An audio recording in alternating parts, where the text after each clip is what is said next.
Beloved, there is a rising sense of urgency in what is unfolding right now, as though something unseen is finally breaking through into awareness. The person who walked away from your life, the one whose absence still lingers in your energy, did not lose you in any ordinary sense. What they actually lost was a version of themselves that only ever felt genuine when reflected through you, the most real and honest reflection they had ever known. That understanding did not come slowly or with ease. It arrived suddenly, without warning, in the deep quiet of night when everything else had gone still. In silence, illusions begin to fall apart, and truth no longer waits to be invited in. It simply rises on its own, unavoidable and raw, leaving no room for excuses, denial, or escape. Sighs. It did not start as something they fully understood. At first, it showed up as a faint disturbance in their thoughts, something they tried to push away or label as unimportant, just a passing emotion they refused to explore. But awareness does not make deals with avoidance or denial. It waits patiently, observing every attempt to outrun it, until life becomes quiet enough that distractions no longer work. In that stillness, what comes forward is not just memories of you, but a painful recognition of what your presence truly represented. The disturbing realization settles in that no one else ever perceived them the way you did, not even slightly close. And that truth lands without softness, making it impossible for them to keep ignoring it any longer. Beloved, what you brought into that connection went far beyond simple affection or surface-level love.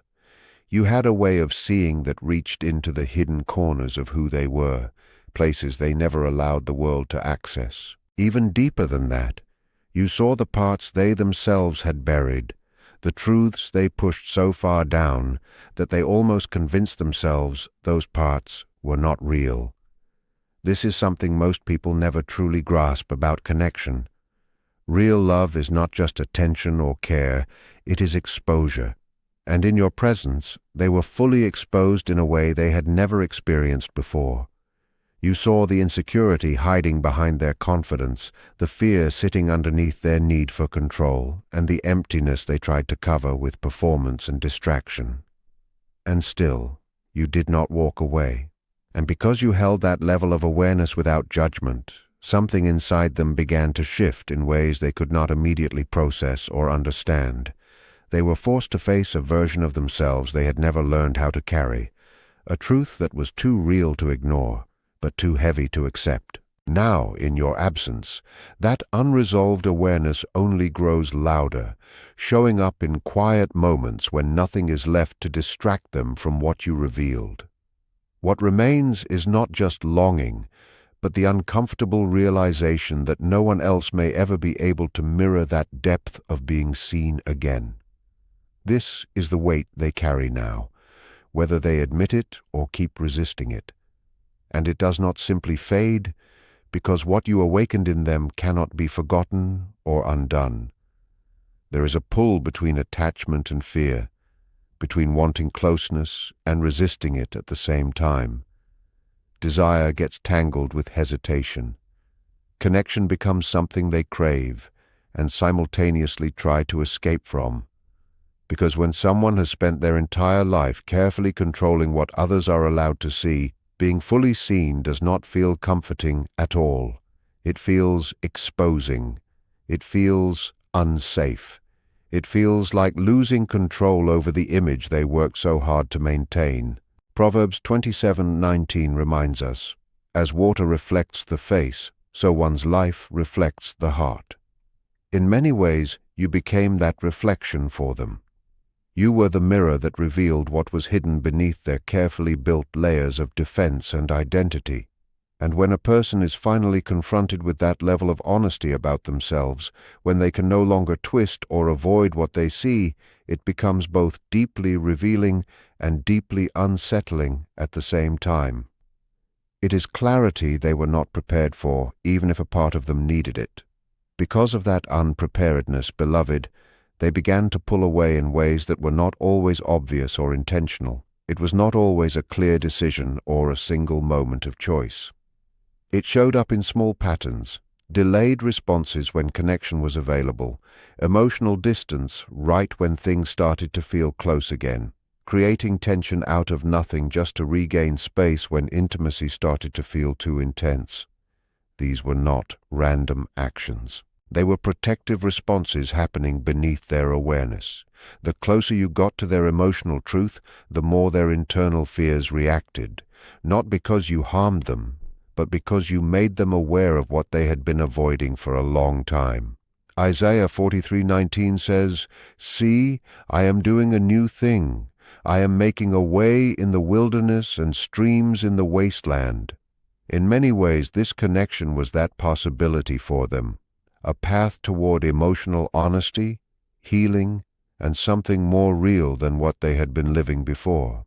But fear blurred their ability to recognize it. The unfamiliarity of growth felt more threatening than the comfort of old patterns, even if those patterns were empty. But what must be understood here is this: avoidance never removes truth. It only postpones it. And when the delay finally reaches its limit, what has been ignored eventually rises to the surface without warning. No dramatic collapse is needed. Sometimes it happens in silence. A moment of stillness where distractions no longer hold meaning, where everything around them feels active, but internally something feels missing. And in that emptiness, the realization becomes unavoidable. What they eventually understood was not just that they missed you, it was something deeper and more difficult to accept. No other connection in their life reflected them the way you did. No one else saw past the performance so effortlessly. No one else held space for both their strength and their vulnerability. Without demanding, they become someone different. And that is where the truth became heavy. It was not simply the loss of a person. It was the loss of a reflection that helped them understand themselves. And without that reflection, something inside them began to shift.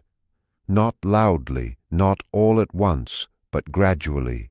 The version of themselves they had relied on started to feel less solid, less familiar, almost fragmented.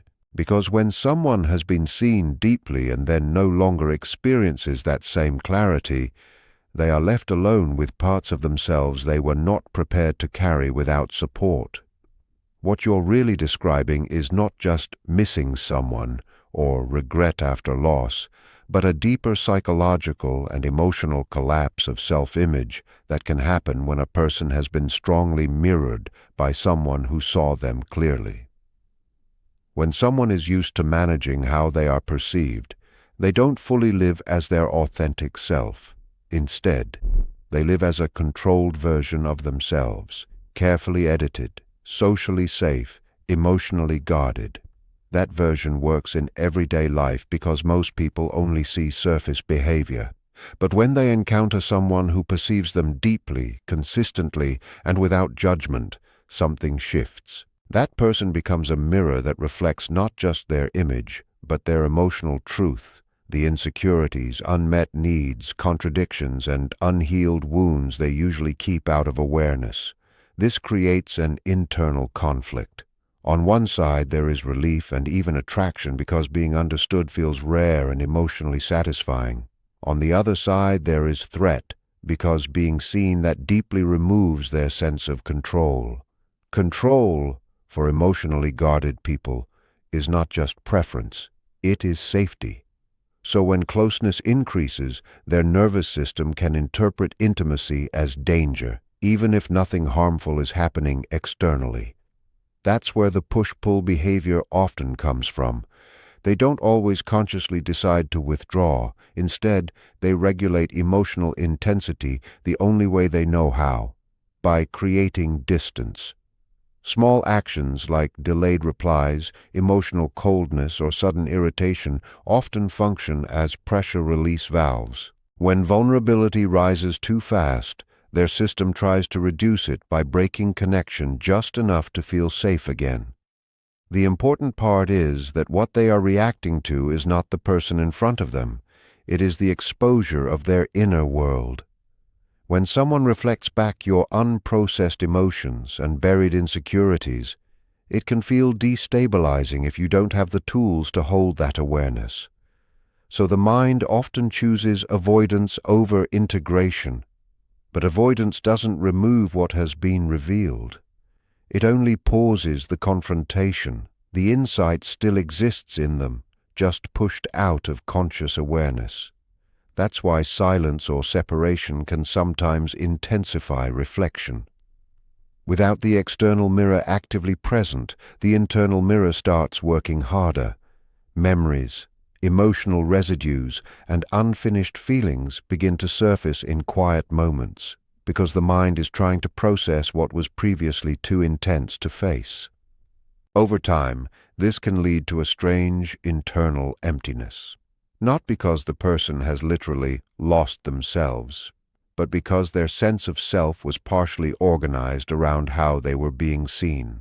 When that reflective presence is gone, they may feel less defined, less emotionally anchored, or strangely disconnected from their usual identity. This is especially true if they never developed strong internal self-awareness independent of external validation.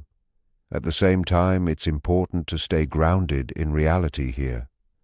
This kind of dynamic doesn't automatically mean destiny, spiritual messages, or guaranteed return.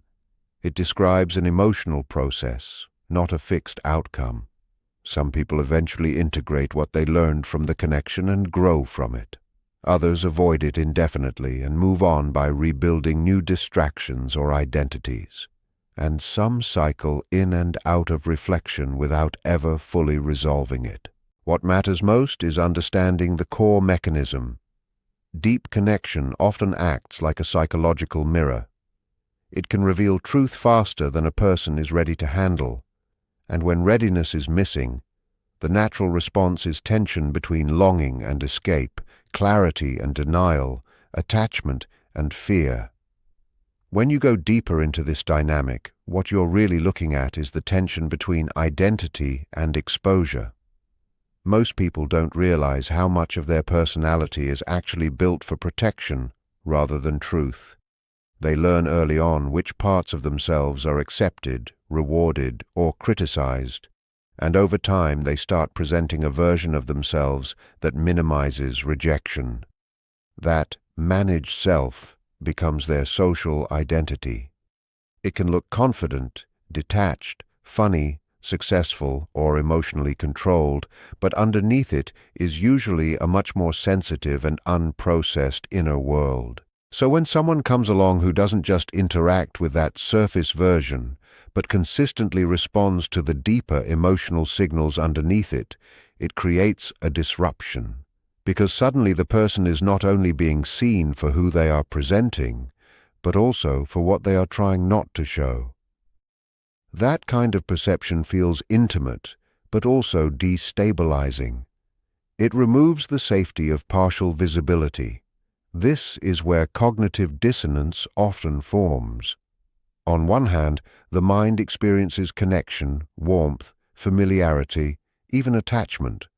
On the other hand, the nervous system experiences exposure, loss of control, and emotional overload. Those two experiences don't integrate smoothly, so the person unconsciously splits their response. One part moves toward closeness, the other part pulls away. That's why their behavior can feel inconsistent or confusing. It is not necessarily manipulation, it is internal conflict playing out externally. Another layer is emotional dependency on self-image. If someone has built their confidence on being in control, unbothered, or hard to read, then being deeply seen threatens that identity. Because now they are faced with aspects of themselves they cannot fully control how another person perceives. And for some people, that lack of control feels like danger, even if the relationship itself is safe. So distancing becomes a way to restore psychological equilibrium.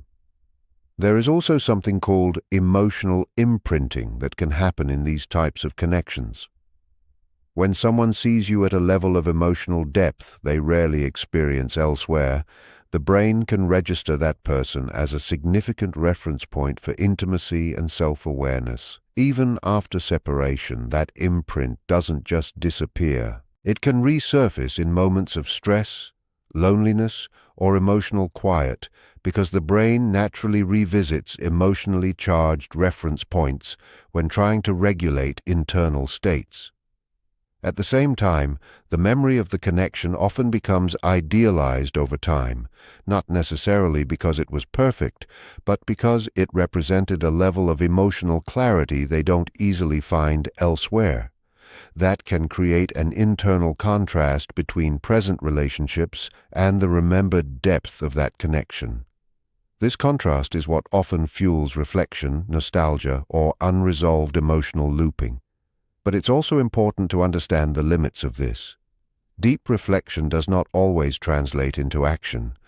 A person can feel the weight of a connection internally and still choose not to return, not because the connection wasn't meaningful, but because integration requires emotional capacity, accountability, and self-confrontation they may not be ready for. So the experience becomes something they carry rather than something they resolve. Ultimately, what you're describing is a cycle between recognition and resistance. Recognition says, I was seen, I felt something real, this mattered. Resistance says, that level of exposure is uncomfortable, I need distance to feel stable. The push and pull is simply the mind trying to protect identity while still processing emotional truth.